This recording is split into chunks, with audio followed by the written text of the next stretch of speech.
दोस्तों आज हम लोग बात करते हैं कुछ ऐसे वर्ड्स की जो हम लोग सुनते रहते हैं। तो एक बहुत इंपॉर्टेंट वर्ड आता है आजकल हम सबके सामने, वो है NCLT।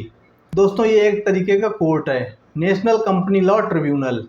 जैसे डिस्ट्रिक्ट कोर्ट होता है, हाई कोर्ट होता है, सुप्रीम कोर्ट होता है। NCLT में कंपनी से रिलेटेड मैटर सॉल्व होते हैं। यहाँ पे जो जज हैं वो कंपनी से रिलेटेड मैटर्स को सुनते हैं। तो NCLT national Company law tribunal ऐसे मैटर्स को सुनता है जो कंपनी से रिलेटेड हैं। और एक और वर्ड होता है NCLAT। ये दोस्तों अपीलेट अथॉरिटी है। जैसे डिस्ट्रिक्ट कोर्ट के बाद अगर आपको अपील करनी है तो आप सेशन कोर्ट या हाई कोर्ट जाते हैं, वैसे ही अगर NCLT के जजमेंट को आपको चैलेंज करना है then you have to approach to NCLAT National Company Law Appellate Tribunal, SEBI, the securities and exchange board of India. इसका भी नाम हम लोग अक्सर सुनते हैं। तो दोस्तों ये रेगुलेटरी बॉडी है, कैपिटल मार्केट को रेगुलेट करती है, जो इन्वेस्टर्स हैं उनके इंटरेस्ट को प्रोटेक्ट करती है। ये बहुत सारे रेगुलेशंस बनाती है, रूल्स बनाती है।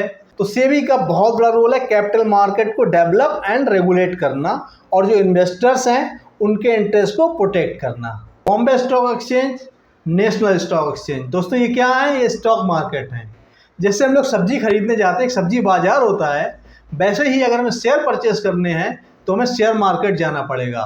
बहुत सारे और भी स्टॉक एक्सचेंज हैं हमारे इंडिया में, लेकिन ये दोनों मेन स्टॉक एक्सचेंज हैं, बॉम्बे स्टॉक एक्सचेंज और नेशनल स्टॉक एक्सचेंज।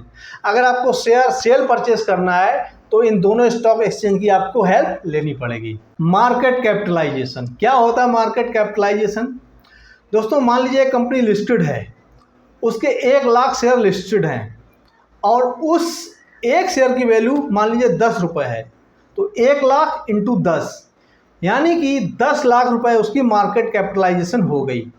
तो इसको बोलते हैं market capitalisation. Number of shares listed multiplied by market price per share. Public company versus private company. दोस्तों public company as the name suggest, public से पैसा ले सकते हैं आप। प्राइवेट कंपनी में आप पब्लिक से पैसा नहीं ले सकते हैं, सिर्फ अपने रिलेटिव्स, अपने फ्रेंड्स से पैसा ले सकते हैं। प्राइवेट कंपनी में मिनिमम 2 डायरेक्टर्स चाहिए, 2 शेयर होल्डर्स चाहिए। पब्लिक कंपनी में आपको कम से कम 3 डायरेक्टर्स चाहिए और 7 शेयर होल्डर्स चाहिए। तो ये डिफरेंस है पब्लिक कंपनी में और प्राइवेट कंपनी में। Profit and loss account and balance sheet क्या है ये दोनों चीज़ें? दोस्तों बिजनेस में इन 2 डॉक्यूमेंट का बहुत बड़ा रोल है। जो बिजनेस करते हैं वो जानते होंगे इनका कितना बड़ा रोल है। प्रॉफिट एंड लॉस अकाउंट जैसा कि नाम ही बताता है, ये आपको बताता है कि आपका रिजल्ट क्या है बिजनेस करने का।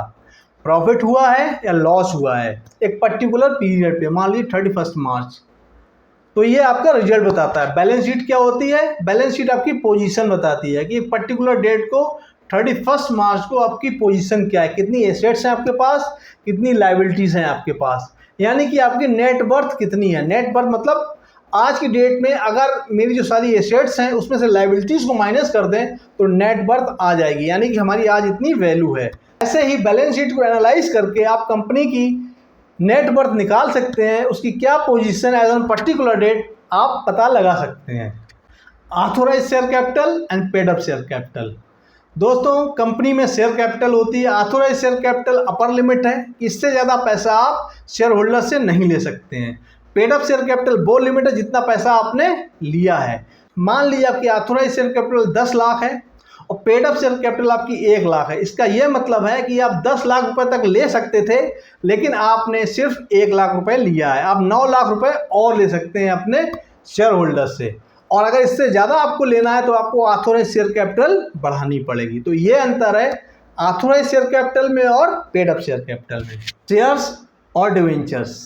दोस्तों शेयर 2 तरीके के हो सकते हैं मेनली, इक्विटी शेयर्स और preference shares. Equity shares they are the owners of the company.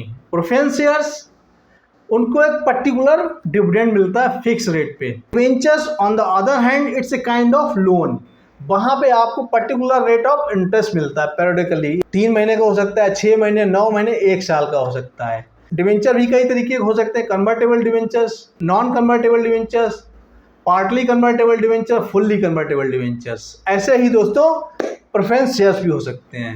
Dividend जैसा कि मैंने आपको बताया, डिविडेंड वो है जो आपको शेयर्स के ऊपर मिल सकता है। इक्विटी शेयर पे भी आपको डिविडेंड मिल सकता है और प्रेफरेंस शेयर्स पे भी आपको डिविडेंड मिल सकता है। प्रेफरेंस शेयर के केस में ये फिक्स होगा, इक्विटी के केस में मैंडेटरी नहीं है कि आपको कंपनी डिविडेंड दे ही, और ये एनुअली भी हो सकता है और ये एंट्रिम भी हो सकता है।